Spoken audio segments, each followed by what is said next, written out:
허브경제TV 만나면서 너무 많은 도움 받고 공부 중입니다. 주식을 보는 관점이 많이 달라지고 좋아졌습니다. 높게 믿는 사람도 있다는 걸 꼭 알아주셨으면 좋겠고, 한 달 동안 너무 좋았습니다. 네, 안녕하세요. 허브경제TV 차우영입니다. 오늘 볼 종목은요, 두산 퓨얼셀이라는 종목을 좀 보도록 하겠습니다.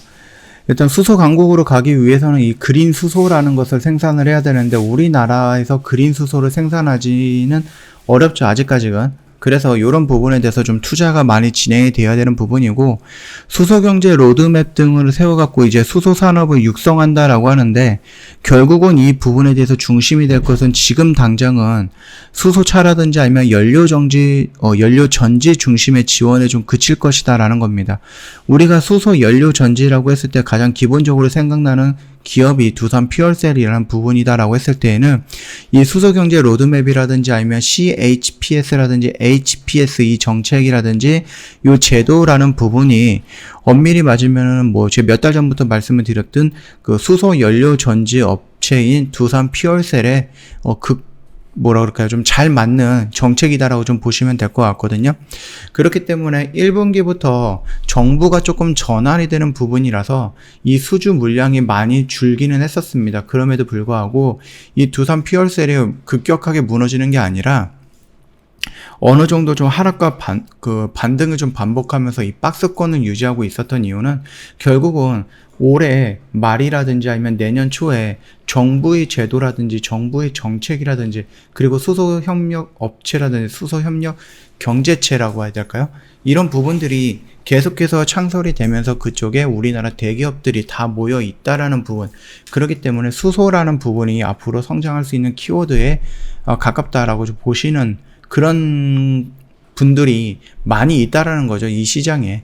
그러다 보니까는 수주는 안 들어오고 실적은 계속해서 뭐 마이너스가 되고 더 떨어지고 있는데도 불구하고 두산 퓨얼셀이 이 기대감 하나로 계속해서 버티면서 지금까지 왔다라고 생각을 하시면은 될 것 같습니다. 그 정도로 이 수소 경제 로드맵과 그 다음에 HPS라든지 CHPS 이런 부분에 대해서는 수소 연료 전지의 중심이 있는 두산 퓨얼셀이 직접적인 수혜를 받지 않을까라고 우리가 생각을 하는 부분이고, 이 부분이 9월 달부터 뭐 수주가 들어오기 시작을 하면서 아무래도 4분기 11월 달, 12월 달에 수주 물량이 대량 들어오지 않을까 그렇게 생각을 하고 있는 겁니다. 그래서 한 2분기, 3분기 동안 수주가 메말라서 실적이 별로 없었는데 4분기에 대량으로 들어오기 때문에 연도별로 본다라고 했을 때 작년과 올해의 실적에 그렇게 크게 차이가 나지는 않을 거다라는 부분이거든요. 그 전까지 좀 보시면은 어렵지 않게끔 이 두산 퓨얼셀이 좀 이해가 되시지 않을까라고 생각을 하고, 2050년입니다. 탄소 중립을 좀 외치셨어요. 그러면서 목표에 대해서도 조금 더 상향을 하셨던 부분인데, 대통령님께서. 그럼에도 불구하고 여기저기에서 이제 원전이라든지 이런 부분을 많이 생각을 하고 있는 것 같아요.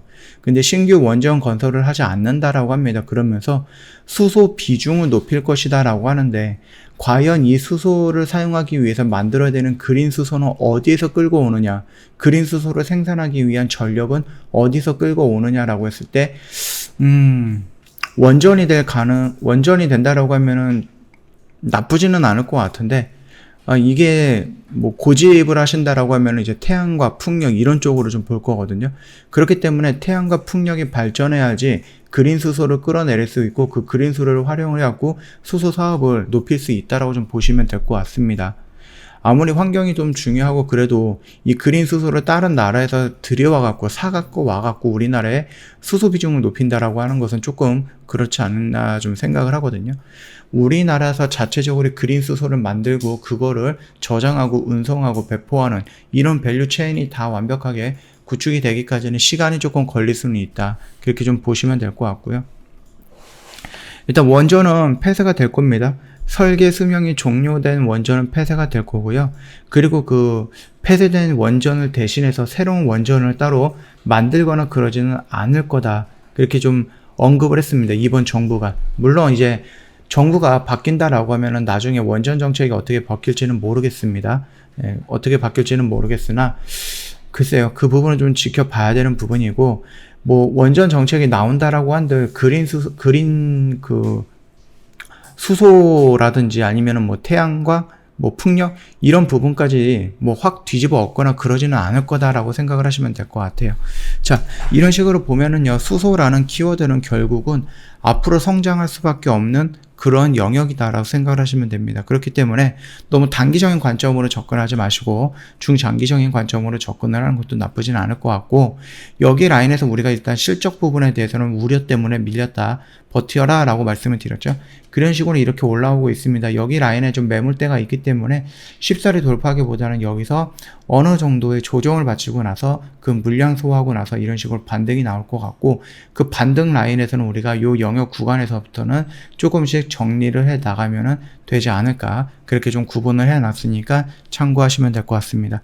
저 허브경제TV 홈페이지 놀러 오시면은요, 카톡 친구 추가하는 방법 그림으로 올려놓은 게 있거든요. 이거 보시고 천천히 등록을 해주시면 어렵지 않게끔 카톡 친구 추가 가능할 거고요. 저희한테 3분 허브리핑 보내달라 요구하시면은요, 저희가 매일 저녁에 보내드릴 겁니다. 무료로 제공해 드리고 있는 혜택이다 보니까 요 혜택 다 챙겨 가시면 좋을 것 같고, 허브리핑에 보시면은요, 기업 시황 브리핑이라든지 시장 브리핑 또는 재료 브리핑 같은 것들이 언급이 되어 있어요. 그러다 보니까 오늘 시장이 어땠는지, 내일 시장은 어떨 것인지 이런 부분에 대해서 공부하거나 아니면 어느 정도 예상을 하는데 도움이 될 만한 영상이다, 그렇게 좀 말씀을 드리도록 하겠습니다. 자, 오늘 영상은 여기서 좀 마치도록 할게요. 영상 도움이 됐다 그러면 구독과 좋아요 한번 부탁드리겠습니다.